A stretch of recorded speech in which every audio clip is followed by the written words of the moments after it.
Pronto, graças. Olá, vamos lá. Olá, muito boa noite a todos. Estamos aqui reunidos mais uma vez para dar continuidade ao nosso estudo, sempre nesse ar de uma conversa amiga, refletindo juntos, construindo conhecimento em grupo, porque assim realmente é muito mais aprazível e se torna muito mais rico para todos nós. Muito obrigada pela presença de vocês. Outros vão chegar, pelos que vão assistir a gravação, estão assistindo as outras gravações. Então, sigamos sempre firmes no estudo e na construção desse conhecimento que será muito útil para todos nós. E hoje teremos mais três casos, né, dos espíritos considerados como felizes, segundo Allan Kardec, segunda parte do livro O Céu e o Inferno. E vamos hoje trazer três casos que responsáveis seremos eu, a Fofa, o Rafa e a Priscila. Então, vamos expor nossas impressões, aquilo que conseguimos captar, conversar aqui, e ao finalzinho podemos trocar algumas impressões, algumas ideias, sempre como temos feito até agora, né? Até pouco e tem funcionado também. Então, gostaria de convidar primeiro a Gisele para fazer nossa prece inicial e, na sequência, a Ellen, que trará a mensagem para harmonizar o grupo. Meninas, por favor. Boa noite a todos. Que nós possamos, nesse momento, tranquilizar os nossos corações, que nós possamos visualizar a presença do nosso Mestre Jesus no íntimo do nosso coração, trazendo o seu abraço fraterno e junto dele os nossos amigos de luz que vão nos trazendo suas energias de paz, de tranquilidade, de amor, que nós possamos agradecer aos nossos mentores espirituais que nos trouxeram até aqui e que eles possam nos conduzir mais uma vez no estudo do nosso livro O Céu e o Inferno. Que Jesus possa nos conduzir, abençoar os nossos facilitadores, os nossos colegas que vão trazer, nos conduzir no nosso estudo, que nós possamos abrir os nossos corações e que nós possamos receber esses ensinamentos da melhor forma possível. Que todos os nossos colegas presentes, os nossos colegas que não estão presentes, os que vão assistir a essa gravação, possam ser abençoados por Deus e que o Senhor Jesus esteja conosco hoje e sempre. Assim seja, graças a Deus.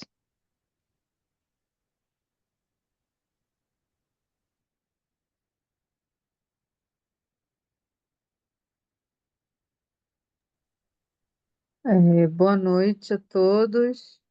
A mensagem é do livro Evangelho por Emmanuel, Francisco Cândido Xavier. A mensagem tem o título Não é só, mas agora abandonai tudo isto: ira, exaltação, maldade, blasfêmia, conversa indecente. Colossenses 3:8. Na atividade religiosa, muita gente crê na reforma da personalidade, desde que o discípulo da fé se desligue de certos bens materiais. Um homem que distribua grande quantidade de rouparia e alimento entre os necessitados é tido à conta de renovado no Senhor. Contudo, isto constitui modalidade da verdadeira transformação, sem representar o conjunto das características que lhe dizem respeito. Há criaturas que se despojam de dinheiro em favor da beneficência, mas não cedem no terreno da opinião pessoal, no esforço sublime de renunciação. Enormes fileiras de aprendizes proclamam-se dispostas à prática do bem, No entanto, exigem que os serviços de benemerência se executem conforme os seus caprichos e não segundo Jesus. Em toda parte, ouvem-se fervorosas promessas de fidelidade ao Cristo. Todavia, ninguém conseguirá semelhante realização sem observar o conjunto das obrigações necessárias. Pequeno erro de cálculo pode trair o equilíbrio de um edifício inteiro. Eis porque, despojando-se alguém de algum patrimônio material em benefício dos outros, não se esqueça também de desintegrar em derredor dos próprios passos os velhos envoltórios do rancor, do capricho doentio, do julgamento apressado ou da leviandade criminosa, dentro dos quais afivelamos pesada máscara ao rosto, de modo a aparecer o que não somos. A mensagem ela é do livro Pão Nosso. Linda, Ellen. Jesus, nosso norte sempre. Que assim seja. Bom, amigos, vamos conversar um pouquinho sobre o Dr. Demer. Nós não precisamos nos alongar em demasia, visto que esse já foi tema de uma conversa amiga entre nós, né, em um estudo anterior. Mas vamos trazer superficialmente o relato e frisei alguns momentos aqui do que Kardec nos trouxe, né, para ponderarmos, para considerarmos juntos. Então, de uma forma muito superficial, a história, o Dr. Demer, ele se destacava, né, pela sua grande inteligência e pela bondade. Um médico homeopata, já idoso, mas que sempre que chamado para qualquer atendimento, ele privilegiava, por exemplo, os pobres aos ricos, que ele considerava que os ricos poderiam chamar outro médico, caso algo acontecesse, ele não pudesse socorrer, mas isso não se verificava com os mais humildes. Então, sempre que ele precisava escolher, eram os mais humildes, os mais simples que ele atendia. E não só da forma convencional, no campo da medicina, ele chegava também a auxiliar materialmente, porque ele entendia que a parte material, o alimento, e outras necessidades faziam parte, sim, do tratamento. Então, uma pessoa extremamente bondosa e generosa. E ele conheceu o Espiritismo, dada a sua grande inteligência, ele viu grande razão, racionalidade, se afeiçoou, inclusive chegou a trocar correspondências com Kardec. Não chegaram a se conhecer pessoalmente enquanto encarnado, e isso quem nos conta é o próprio codificador, né, na sua narrativa aqui no livro, mas eles trocavam correspondência, chegando a estabelecer sim, uma relação de afeição genuína. Então, ele desencarna em janeiro de 1865, mais precisamente no dia 25 de janeiro. Kardec tem a notícia do passamento do seu amigo exatamente no dia 30 de janeiro, né? E nesse mesmo dia é realizada a evocação desse espírito. E ele se manifesta, e nessa comunicação ele já traz toda a sua elevação, a sua grandeza espiritual, dada a descrição que ele faz, que foi do passamento, do período de perturbação, que foi extremamente curto, e das alegrias e da glória que ele vivenciava desde então, né? Há poucos dias, mas já experimentava tudo isso. E ele diz que, por exemplo, a título de curiosidade, que já estava com a aparência renovada e com a vitalidade também restaurada. Então, ele se via jovem e belo, e não mais aquele idoso, né? Então, era a aparência que mais era agradável a ele, então já tinha condições, né? Então, pouco depois dessa evocação, pouco depois não, mais precisamente no dia seguinte, isso a gente vai ver através das notas, né, que o codificador traz e também de outras comunicações, Kardec, ele adoece gravemente. Aqui não vai trazer, mas Em outras referências, sim.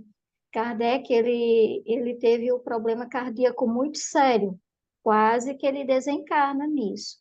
E o doutor Demer, ele o assistiu, ele estava lá junto dele para socorrer o bom amigo, né?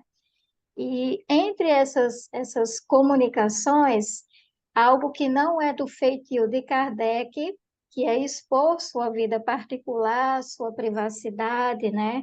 Aquilo que passava com ele, extremamente discreto, gostava de ficar em segundo plano.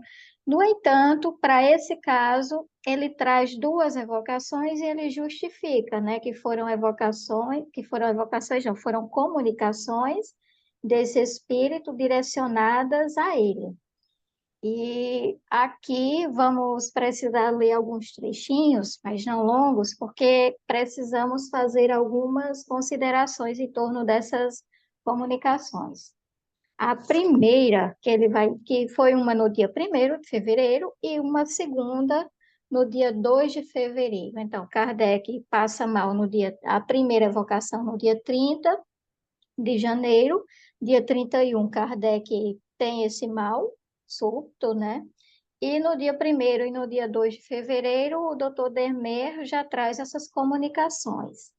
E eu gostaria de destacar aqui na primeira comunicação, que para quem tem o livro, né, vai aparecer, o livro físico vai aparecer na página 239, um trechozinho que ele diz assim: sou eu, no entanto, que estou sempre aí, ao teu lado, com o Espírito da Verdade, em cujo nome tenho a permissão de tomar a palavra, na posição de último dos seus amigos terrestres, a chegar ao mundo dos espíritos.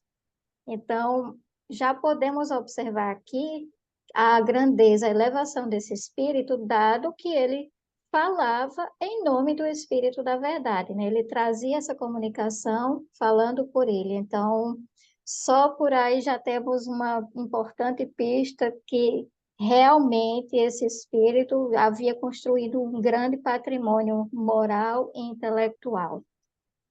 E, claro, trazendo essa questão do apoio espiritual, né, ao codificador, algo que ele não havia tornado público, até mesmo os amigos, poucos dos amigos mais íntimos sabiam que Kardec havia adoecido dessa forma, mas está aqui, né, o espírito traz a comunicação e já alerta sobre essas coisas. Então, mais uma prova de que realmente a espiritualidade estava de olho e amparando também o codificador. Também porque algo também nesse sentido acontece conosco, né? Não duvidemos disso. Mas cada um recebe aquele amparo conforme tem condições, conforme cultiva, né? Essas amizades pelo padrão vibratório, pelos sentimentos. Ainda nessa comunicação, eu gostaria de salientar, de citar mais um trecho, quando ele diz assim, mais para o finalzinho. Agora hei de velar pelo Senhor, caro mestre, como se um irmão e amigo, feliz como espírito e ao seu lado, para prestar-lhe cuidados durante a enfermidade. Mas conhece já o provérbio, ajuda-te que o céu te ajudará. Ajude assim os bons espíritos nos cuidados que lhe dispensam, submetendo-se disciplinarmente às suas prescrições. O senhor Allan Kardec era dado ao trabalho, digamos que excessivo, ao estudo. Ele tinha esse ímpeto, né? Essa força, essa chama de pesquisador, de contribuir, de desejar trabalhar pela melhoria, né, da humanidade, através da codificação desses ensinamentos trazidos pelos espíritos. E não raro ele não se furtava a abdicar do descanso, de uma alimentação mais em intervalos mais regulares. Ele se descuidava, sim, um pouquinho de tudo isso, porque o trabalho, essa produção, viria em primeiro lugar, e isso trazia consequências ao seu organismo, né, ao seu corpo. Então, a espiritualidade aqui, ele adverte, né? Que ele tem o amparo, tem a ajuda, sim, mas que ele precisa também colaborar no sentido de se cuidar. E, mais uma vez, isso vale para todos nós, né? O ajuda-te que o céu te ajudará. Já na comunicação seguinte, mais uma vez, né, o espírito reforça que está ao seu lado, e no primeiro momento ele já disse que no instante em que Kardec passou mal, teve o problema mais grave, ele estava junto, e que se não fosse essa presença, né, esse auxílio imediato, era até muito possível que o desencarne tivesse acontecido, né?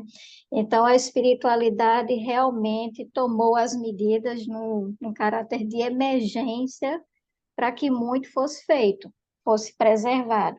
Porque não vamos esquecer, estamos em janeiro de 1865. O livro Céu e Inferno só foi lançado no mês de agosto desse ano. Então, esse livro ainda não tinha vindo a público. E a Gênese posteriormente. Já na página seguinte, e isso aqui vale também como um ponto interessante de observação para todos nós, né, que estamos estudando especificamente essa obra da FEAL, tida como aquela que não é adulterada. E aqui nos chama a atenção o seguinte, quando o Espírito diz que, conforme minhas próprias observações, o Dr. Demer, né, e ensinamentos que obtive de boa fonte, é evidente para mim que, quanto mais cedo ocorrer sua desencarnação, mais cedo há de se dar sua reencarnação, na qual virá para acabar a sua obra. Então, era esperado que realmente Kardec desencarnasse, dali a não muito tempo, havia assim uma previsão em torno do tempo. Isso é trazido na obra Memórias Póstumas, depois posso postar o link para vocês no grupo. Mas, enfim, mais uma vez a espiritualidade alertando para Kardec no sentido de estamos contigo, faz tua parte, te cuida, mas não demoras, porque o tempo está se esgotando e tem uma meta a ser cumprida, né? Então, meio que veladamente, ou nem tanto, mas a advertência, mais uma vez, era feita ao codificador. E na sequência, ele vai dizer aqui, e essa é a parte que nos chama a atenção, tá? Contudo, precisa ele fazer, porque quando diz aqui, precisa ele fazer, lembremos, Kardec estava convalescente, então essa comunicação, não sabemos se por psicografia ou psicofonia, né, foi feita e foi repassada para o Kardec, então ele não estava nesse momento. Contudo, precisa ele fazer ainda, antes de partir, uma última revisão. E é aqui que eu chamo a atenção, porque esse trecho dessa comunicação do Dr. Demer é apontado como uma das explicações ou dos pontos a serem considerados que justificariam uma outra revisão que a obra O Céu e o Inferno teria sido feita e publicada pós-desencarne de Kardec, porque ele não teria tido tempo hábil para isso. Mas olha só, nós estamos aqui em essa comunicação provavelmente no dia 2 de fevereiro de 65. A primeira versão sequer tinha sido publicada, ela foi publicada em agosto. Então, como assim ele estaria recomendando uma revisão, sendo que essa obra sequer havia sido e tinha ido a lume, tinha sido publicada? Parece meio estranho, certo? E outra, nós temos relatos nessa obra desde 62, vamos ver comunicações anteriores aqui, né? Kardec já vinha reunindo esses textos. Então, ele já estava elaborando a obra, já estava aí em fase de bom andamento, só que essa comunicação aqui já ocorre em fevereiro de 65.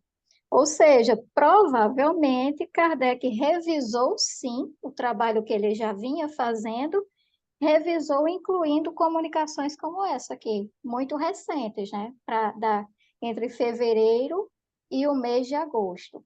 Então, muito cuidado com alguns argumentos que são disponibilizados por aí, que é interessante o contexto, observarmos sempre as datas. Então, fica essa dica aqui. E aqui uma última advertência, né, para que Kardec ele se preservasse, ele realmente cuidasse da saúde, atendesse às recomendações, porque em caso de desencarne prematuro, isso seria uma consequência, né, para ele. Ele não teria cumprido o seu trabalho e seria uma súbita partida, né, para os mundos não programada. Então, ele teria sua dose de responsabilidade nisso. Na sequência, e aqui creio que não há tanta necessidade, né? Vem mais dois relatos, mais duas comunicações. Uma que o doutor Demer, ele vai fazer logo no dia 26, um dia após o seu desencarne, para um grupo, né, de amigos espíritas, e aquela tônica da mensagem de consolação, de bom ânimo, de direcionamento. Então, vale a pena ser lido. E, na sequência, vai ser trazido um relato de um trabalho do Dr. Dermer, espiritual, creio que materializado, porque seria um trabalho de cura, né? Com uma senhora, que não é identificado o nome, médio, sonambúlica, que era amiga do Dr. Demer, no entanto, ela não havia sido comunicada do desencarne do seu amigo, porque ela seria muito sensível, né? Poderia ficar muito vulnerável à informação e os amigos omitiram essa informação. Então, é feita uma reunião, né, com a supervisão espiritual, a recomendação para que ela seja tratada. Ela sofria com uma luxação muito dolorosa, e durante o processo, um espírito que não mostra seu rosto, ele se posta curvado, aos seus pés e faz alguns movimentos, massagens, um trabalho realmente de médico. Então, ele encarnado trabalhava nisso, né? Auxiliava, e desencarnado continuava a trabalhar também dessa forma. E ela tem essa melhora, tanto que ela de pronto, ao final do trabalho, né, ela deseja saber quem é, e embora ele estivesse com o rosto baixo, mas em um dado momento ela o surpreende e consegue fitá-lo e identificar que é ele. E como presumido, né, pelos amigos, o impacto foi tão grande que ela chega a desmaiar com a emoção, mas tem um final feliz a história e não vamos nos demorar nisso. Fica a leitura, a boa leitura para todos nós. Então é isso. Sobre o Dr. Demer, nesse momento, é o que temos a trazer, e sempre com muita admiração, particularmente por esse espírito. Preciso dizer isso. Quem pode ser o próximo? Será quem? O Rafa ou a Priscila? Serei eu. Pri chegou agora. Eu vou trocar com ela, tá?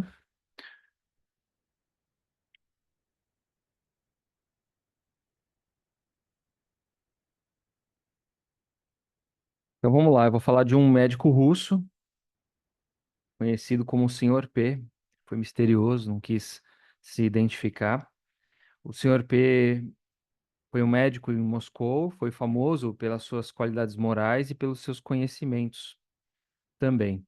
A comunicação que ele teve com o médium foi feita em russo, e o médium só conhecia o Senhor P pela sua reputação, né? Não se conheciam pessoalmente, assim como a última comunicação que a Graça acabou de trazer.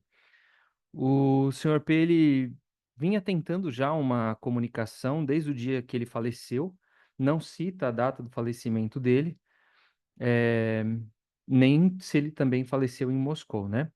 Mas ele argumentou que o médium teve um pouquinho de resistência, né, às tentativas de comunicação. Não cita também quais foram esses motivos, não sei se a língua ou a questão, eh, a forma como que o médico tentou a comunicação, enfim, não ficou muito claro. Talvez no finalzinho a gente tenha um entendimento sobre isso.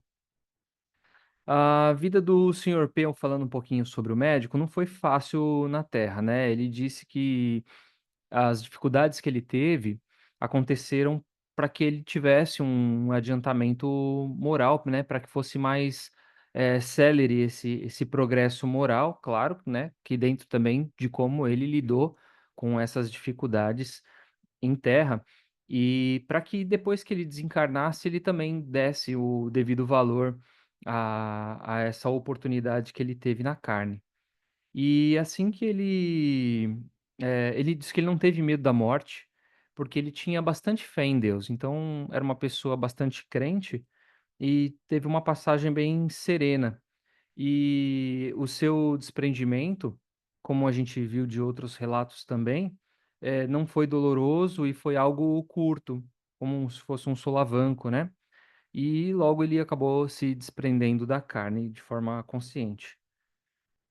Logo ele viu os amigos que ele teve encarnado, encontrando ele, dando boas-vindas, e também aquelas pessoas que ele pôde auxiliar em vida. Então bacana essa parte também. Ele não conseguiu determinar ou descrever aos nossos olhos, dentro da nossa visão, aonde ele estava. Ele citou que ele estava num determinado espaço.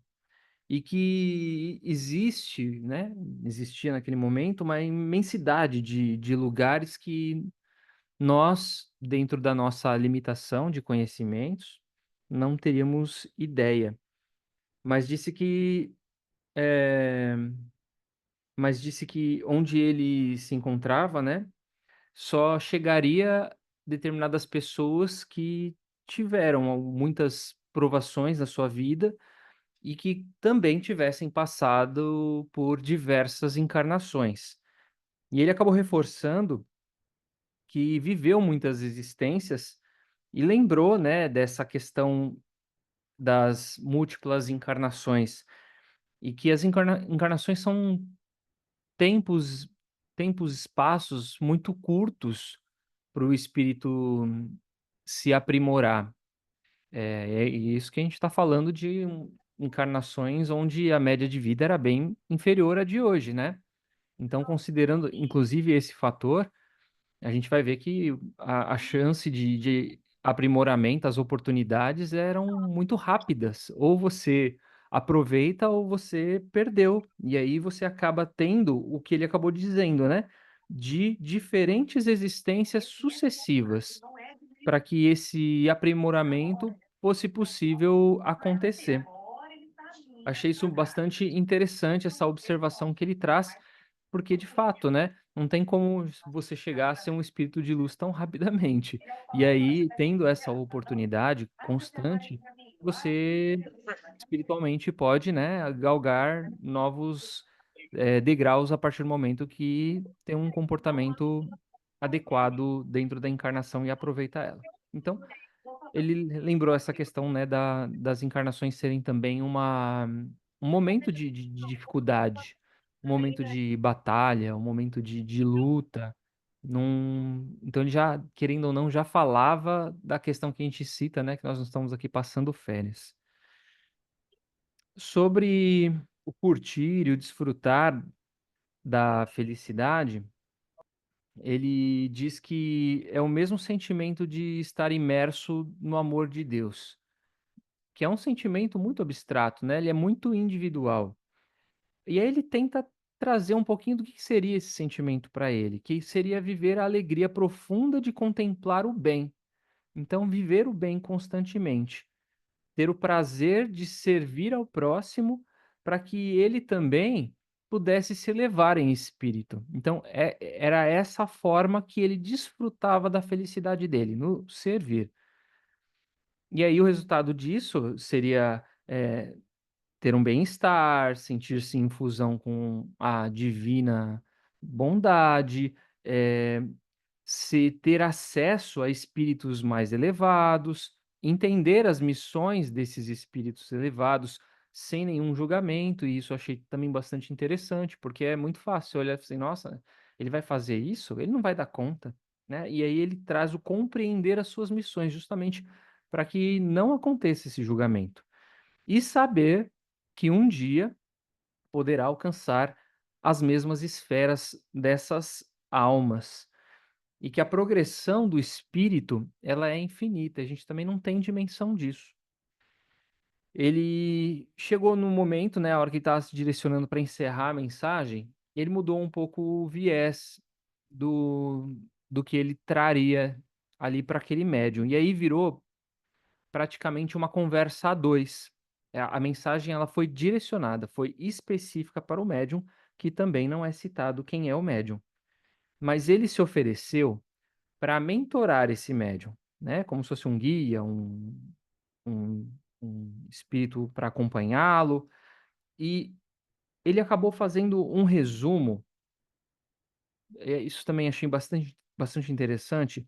Ele acabou fazendo um resumo das funções que um mentor, né, que um anjo da guarda, como preferirem chamar, quais são as funções, né? Como que esses irmãos auxiliam a gente, e aqui não eu cito a gente porque são somos todos nós.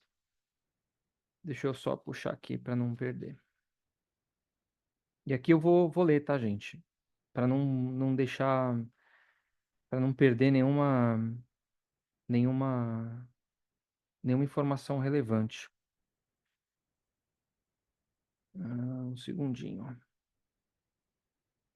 que eu anotei, mas não marquei no livro. Aqui. É o item 9, quem quiser acompanhar pelo livro. Então ele diz o seguinte, olha: qual que seria, né, esse papel do anjo da guarda? Auxiliar os seus mentorados nos seus desfalecimentos, sustentá-los nos momentos de desânimo, consolá-los nas aflições. Se a fé vier a vacilar, enfraquecida por alguma comoção, clame pelo seu mentor, né? Deus há de dar palavras a esse espírito guia que façam lembrar o seu mentorado de Deus. E assim ele é reconduzido a Deus. Se estiver prestes a sucumbir sob o peso das más tendências, clame pelo seu mentor. Ele estará lá para carregar a sua cruz, assim como em outro momento Jesus foi auxiliado a levar a dele, aquela que nos devia, aquela que nos devia proclamar tão solenemente a verdade e a caridade. Se sentir vacilar sob o peso das aflições, percebendo-se tomado pelo desespero, chame por mim ainda.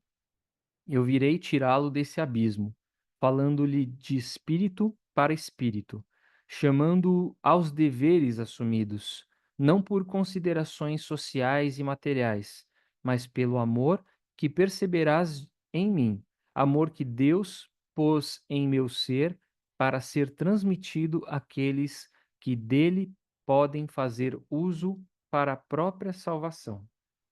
Eu achei muito forte isso e reforça, né, a questão da importância desses irmãos que nos acompanham. Então, o senhor P se colocou à disposição para auxiliar esse médium na sua tarefa.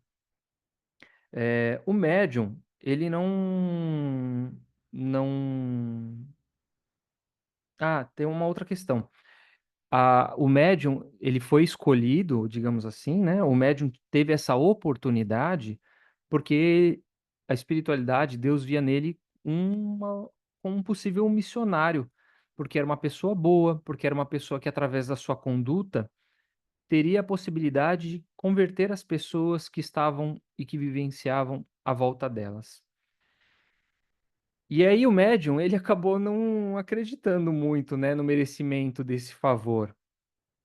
Mas o médico o reforçou mesmo assim, que mesmo esse médium estando longe da perfeição, eh, a sua vontade, o seu entusiasmo de propor a doutrina, somada à vigilância constante dos seus atos, claro, seriam fatores que, eh, acreditariam ele para ter esse benefício, né, esse auxílio.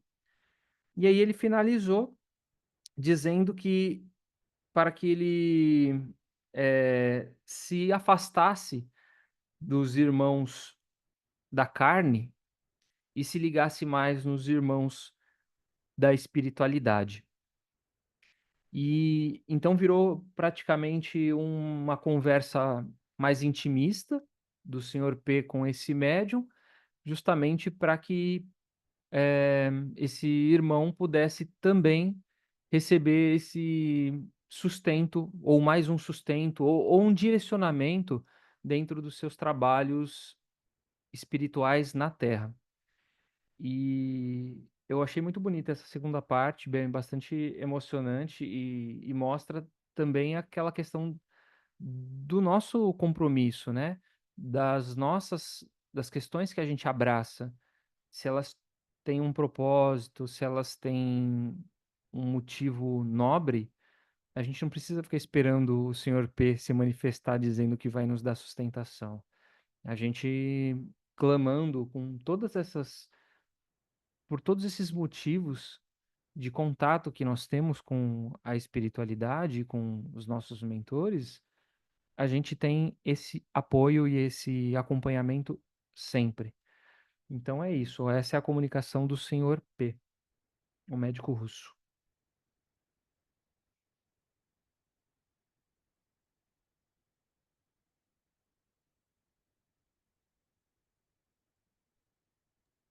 Alguma dúvida? Pri, Não, acabou mesmo, Rafael. Quer falar mais alguma coisa, Rafa? Não, é só isso, Pri. Então tá bom. Primeiramente, boa noite, né, todo mundo. Garrei um pouquinho, mas vamos lá, né, gente? O espírito feliz, né, que selecionou para mim foi a senhora viúva Follow.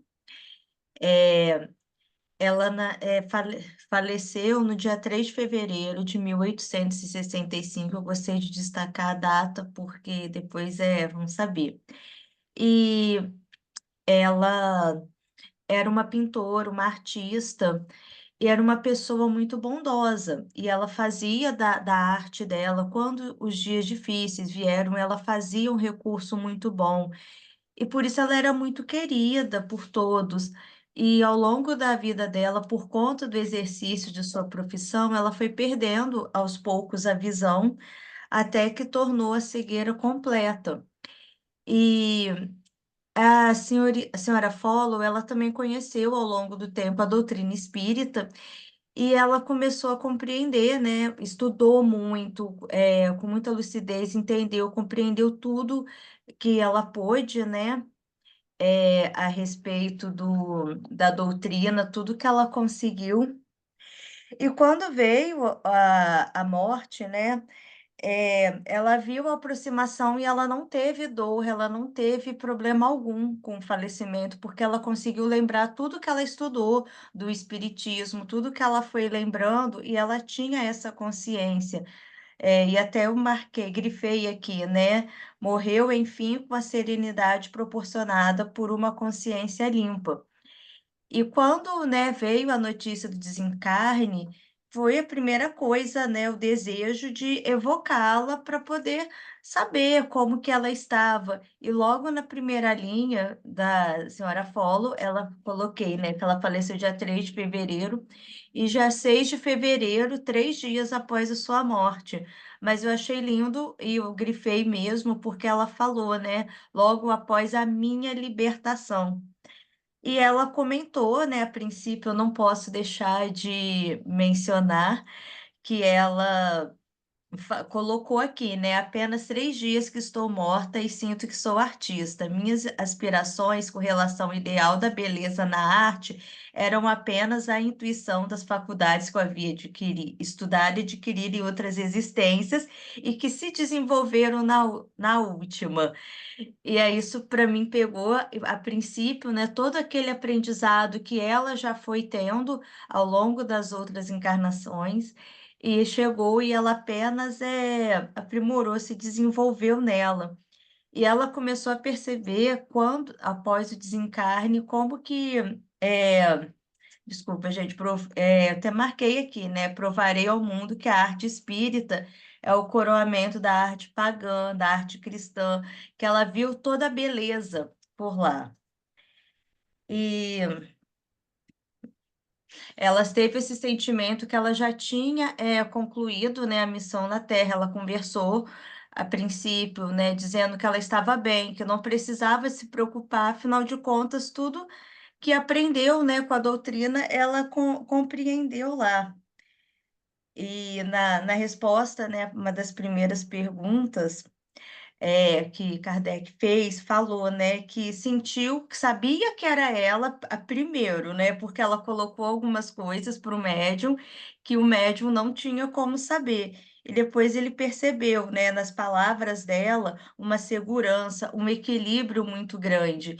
E ela comentou que estava muito bem e falou que ela sentiu que esqueceu da terra, porque eram os bens que ficaram aqui, né, a questão da vida verdadeira que estava lá.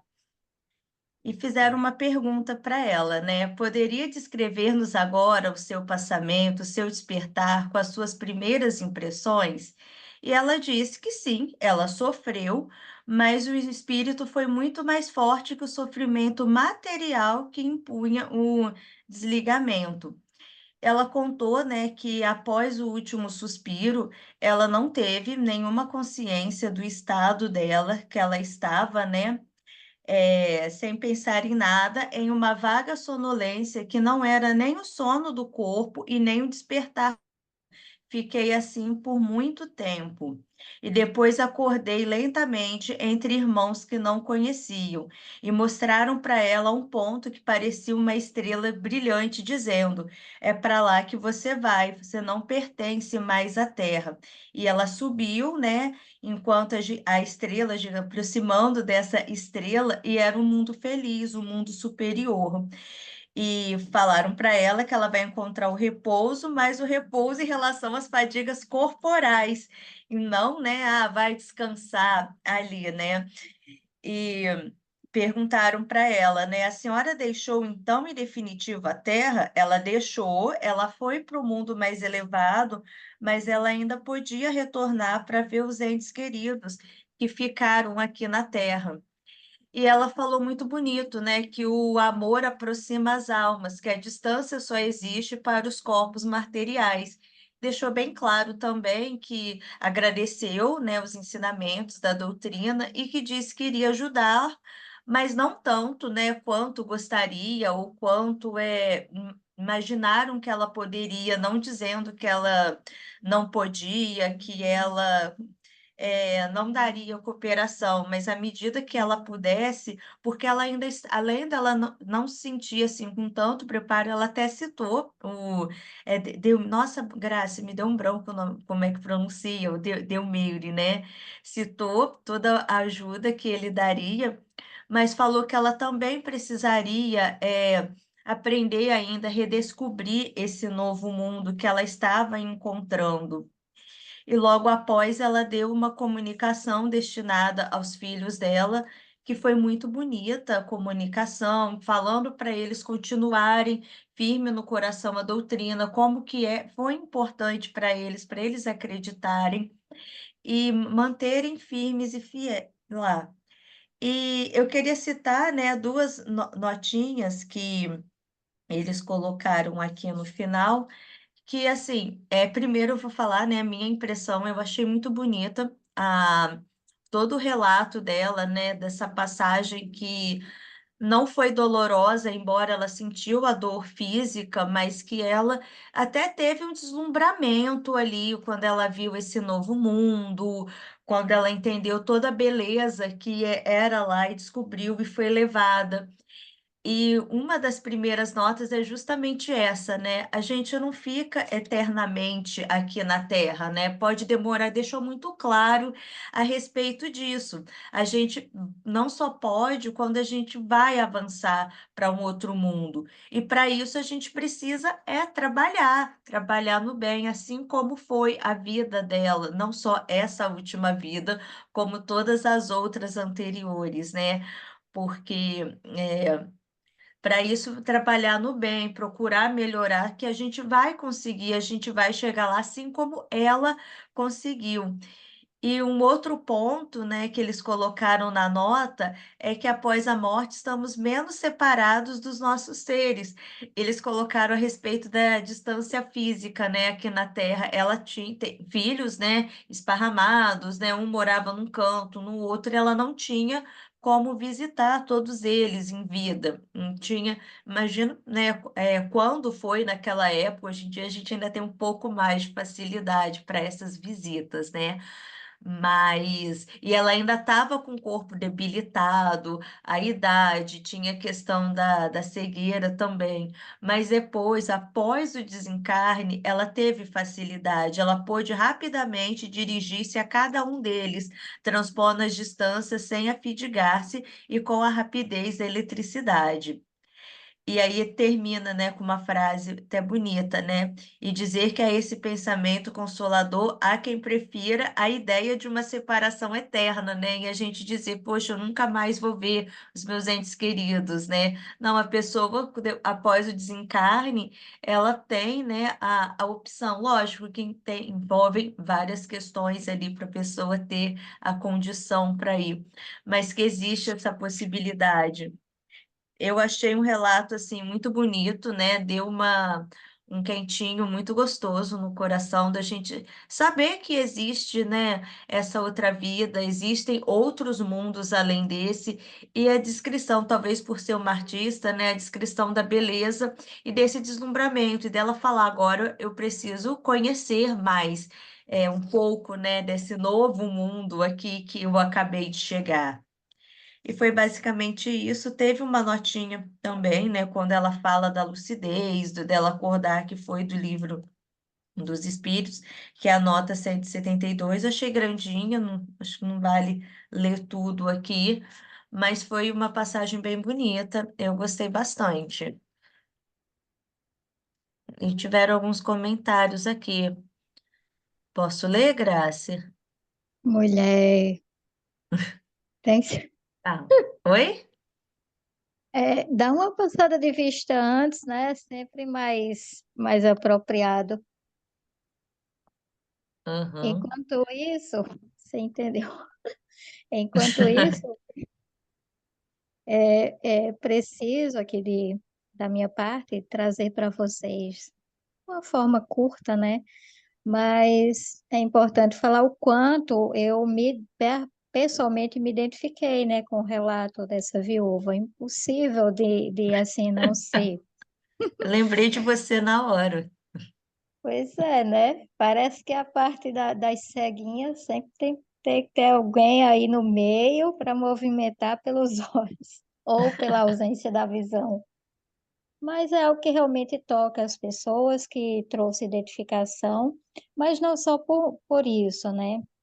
Pela própria questão da debilidade orgânica, que também vivencio isso, e confesso que algo que penso muito, às vezes quando as coisas não estão tão legais, eu fico meditando sobre como será no futuro quando eu não precisar vivenciar essas limitações, como o tempo, entre aspas, pode ser tão bem aproveitado, porque ficar à disposição, servir, estudar, trabalhar, sem ter que fazer pausas para um descanso, sem precisar ter interrupções devido a uma medicação, ou por um mal-estar, ou por uma dor que está limitando naquele momento. Então, poder me prestar o serviço, a doação aos outros, sem precisar ter esses intervalos que na carne são necessários, mas que na vida espiritual já não será.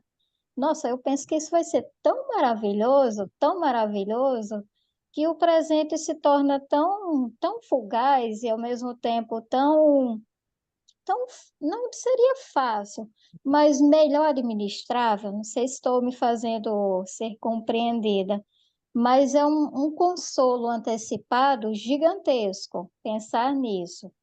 E é algo que a gente vem observando nesses relatos, é justamente o quanto esses espíritos eles estão comprometidos. Usam muito o termo servir com o servir, mas servir nos remete àquela ideia de subserviência, de alçar um patamar inferior em relação ao outro, mas eu colocaria que eles estão extremamente afeiçoados à possibilidade de acolher, de auxiliar, mas de, sobretudo, amar cada vez mais. Então, não são servidores, são irmãos, irmãos em Deus. E isso realmente é o que me toca muito, que eu anseio de verdade. Espero um dia estar nessa condição deles também. Enquanto isso, a gente vai galgando, né? Degrauzinho por degrauzinho. Mas e vocês? O que é que vocês têm a acrescentar? Então, Grace, a Gisele deixou um comentário bem interessante aqui. É, eu vou ler, né? Tem me chamado a atenção, cuidado com a verificação da qualidade das manifestações, a postura dos espíritos e a forma da comunicação.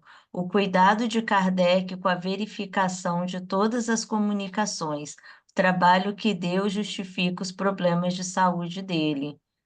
Quer comentar, Gi? Ah, a Silvia levantou a mão. Pode falar. Eu só fico emocionada com esse relato da nossa querida Grace e só expressa a alegria da vida, né? Que, que todos nós iremos alcançar um dia e que essa paz, né? Que virá com essa alegria, ela sempre vem depois de um sofrimento, depois de uma dor, depois de um aprisionamento. Então, gratidão, minha querida. É, mas Deus coloca os amigos, né, no caminho para nós não estamos sozinhos. Esse amor sustenta e motiva. Então, é um trabalho de cultivar o amor interno e, ao mesmo tempo, também amar essas pessoas que estão mais próximas cada vez mais. E a tendência é que a coisa vá se espalhando, né? Sempre vai chegando alguém mais, e o amor se espalhando, e a gente acolhendo. E essa é a grande perspectiva, né, para nossa comunidade planetária, para seres, né, eternos. E vamos cultivar, né? Cultivar o amor da forma que conseguimos. Às vezes, tem dias, também vamos respeitar, né, nossas dificuldades. Nem sempre dá. Algumas pessoas parecem nos desafiar de uma forma muito mais intensa, mas não podemos pular etapas, aí, e nem ficar na zona de conforto. Então, a gente acredita mesmo que quando algo nos incomoda, a melhor medida não é se afastar, é tentar se aproximar, porque ali existe algo a ser equacionado. Mas se for demasiado, a gente dá um tempinho. É sempre possível e é um autocuidado, né? Inclusive com a nossa própria saúde emocional e mental. Transitar entre o ser o momento ou não ser o momento é a questão, né? É uma das nossas maiores dificuldades entre será que eu devo ou será que eu posso? É o momento ou não é o momento? Mas algo que eu faço e que eu recomendo é tentar. Se sentir que não dá, se respeita. Porque é muito difícil respeitar o próximo, amar o próximo, quando isso não parte de nós mesmos, né? Então, o auto-amor primeiro, para em seguida amar o próximo, né? Como a nós mesmos. Bom, alguém gostaria de trazer algo mais? Olha que esses espíritos que Kardec classificou como felizes, eles realmente têm muito a nos ensinar. E eu acho contagiante a forma como eles nos convidam ao trabalho, né? Ao estar junto ao próximo. E temos visto nos relatos que, enquanto encarnados, eles já se entregavam, mesmo com suas limitações. ora físicas, ora materiais, ora do ciclo social, mas ainda assim eles perseveravam, já tinham essa linha de ação de sentimentos, então não foi porque houve o desencarne que a mudança se operou no 360, né? Nada é num por acaso ou num de repente, tudo é processo, é construção. E fica esse exemplo, né? Para que realmente observemos esses casos e que, para além da observação, coloquemos isso em prática, né? Os maiores desafios, praticar os ensinamentos. Ô, Grace, eu Sim, tenho uma coisinha só, vou falar bem rapidinha, que eu achei interessante no caso da viúva, acho que é viúva Follow, né? isso. Ela me chamou, uma das coisas que me chamou também a atenção, que eu gostaria de destacar, é a questão da arte, né? Por mais que ela tivesse o problema de visão, ela estava envolvida com a arte e ela tinha a percepção dela da arte e que, ao desencarnar, ela relata que ela conseguiu visualizar de uma outra forma, né? Mais clara, mais esplêndida, mais brilhante, enfim. Não vou saber dizer exatamente as palavras que ela usou, mas foi isso que eu senti. Então, eu fiquei até curiosa, né, nesse sentido, assim, de arte a serviço do bem, a serviço do amor, né? Porque eu sou uma fascinada por arte. Eu não sou entendedora, mas eu gosto muito. Não sei porque tenho alguma coisa que me chama, mesmo eu não entendendo, me chama para isso. Para música, exposições, esculturas, enfim. Eu gosto muito. E aí, quando ela traz essa impressão dela, me tocou o coração de saber que tudo isso é tão mais poderoso e e nos leva para outras camadas ainda mais maravilhosas lá no plano espiritual, onde a visão é ampliada, né? Então, achei interessante essa parte. Eu gostei muito também desse ponto que ela ressaltou. Realmente, Gi. Creio mesmo que a questão da arte, quando você tem uma afinidade a mais, isso diz muito sobre a sensibilidade da alma, né?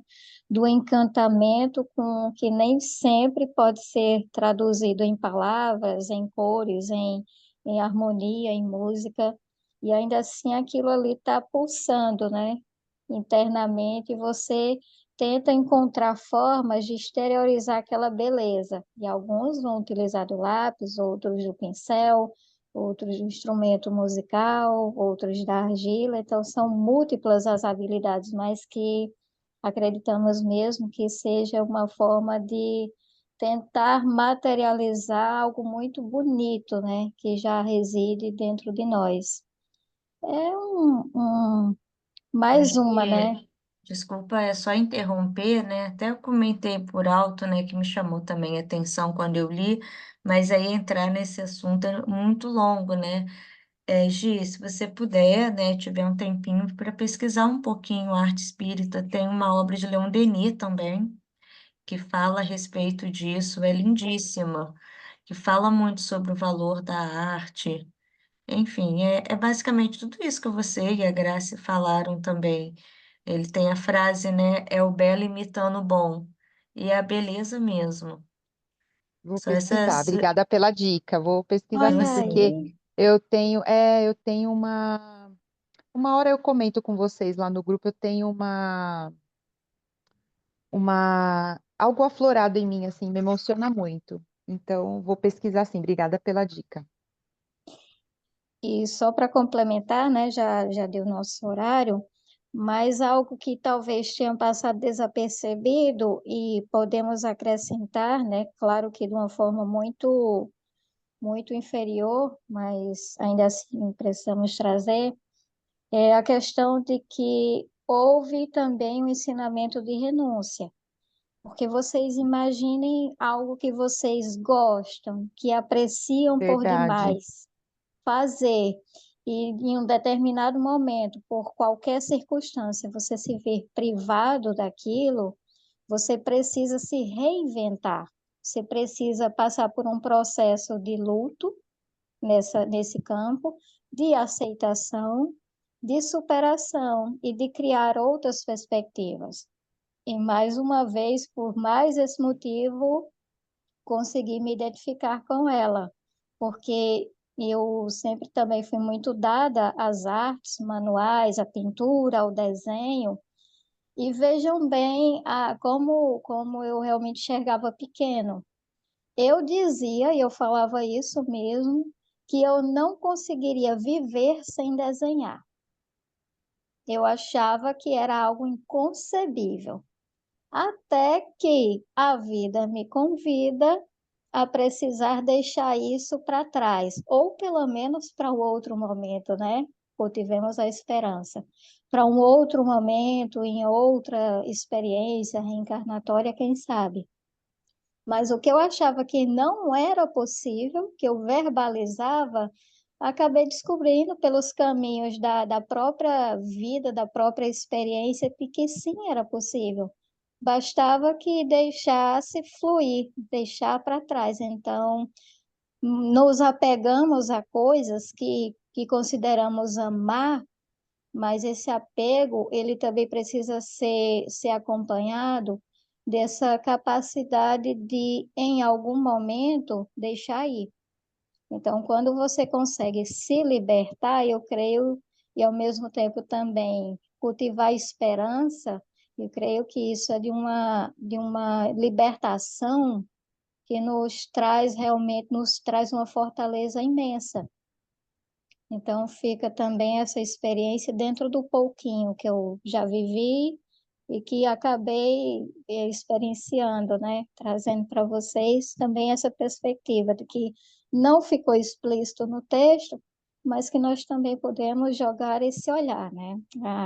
A capacidade dessa senhora, né, de renunciar a algo que ela gostava e devia ser tão internalizado, né, tão profundo, dado que ela tinha experiências anteriores, né, de outras jornadas. Então, não era qualquer afeição, não era qualquer amor que ela cultivava, né, por essa expressão artística.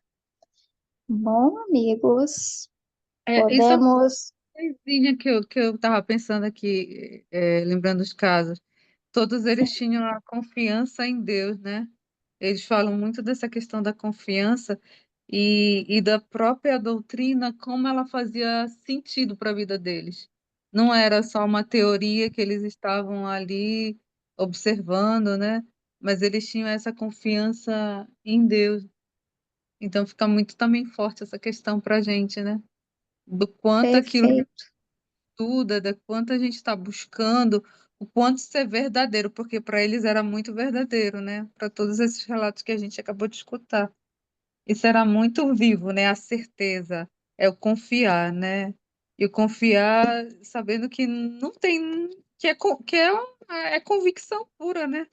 De que aquilo, quando passar, realmente tem o que eles estavam buscando, né? Que a vida continuava, que o corpo é só o corpo que perece. Então, isso eles traziam muito firme dentro deles. Então, é muito bonito de se ver.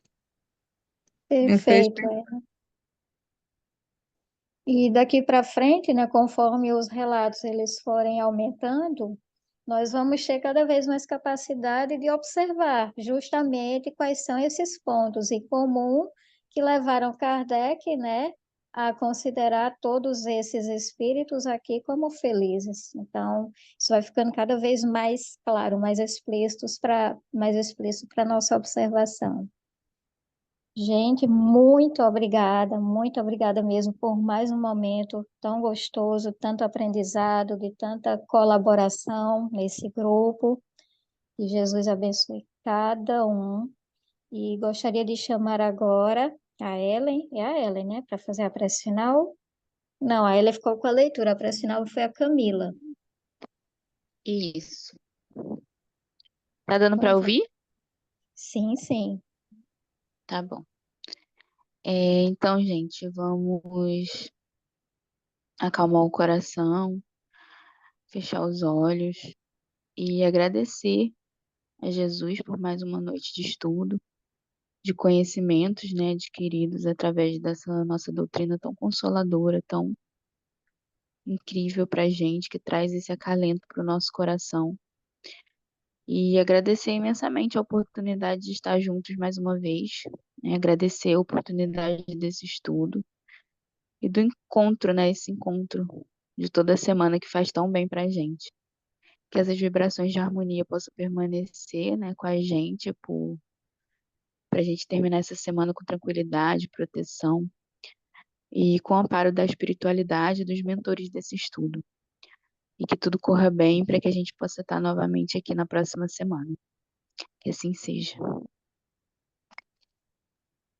Que assim seja. Gratidão, amigos, e até a próxima quinta. Boa noite. Boa Boa noite.